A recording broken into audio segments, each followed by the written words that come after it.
Did you know that you could use the Microsoft 365 apps like Excel, PowerPoint, and Microsoft Word for free on the web? Let me show you how. So go to google.com and type in Microsoft 365 free. Click on the first one, free Microsoft 365 online. When you click on it, it's going to take you to this website. Here's the web address if you want to go directly to the website.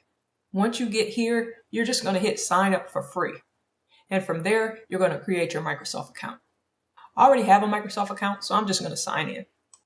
When you create your account or sign in, you'll be taken to this page. Look over to the left, and you have Word, Excel, PowerPoint, Outlook, and so many others. If we go into Word, which I've opened over here, you can create a blank document. You can upload a file. Let's click on Create a Blank Document. And just like that, you can use Microsoft Word for free. Let's look at Excel. Same thing, create a blank workbook, upload a file, and you have templates. And then you see you also have access to other documents. If you go over here on the left-hand side, you have all the Microsoft 365 apps for free. Let's try one more. Let's go in PowerPoint. And just like that, you can create presentations. A couple things to note.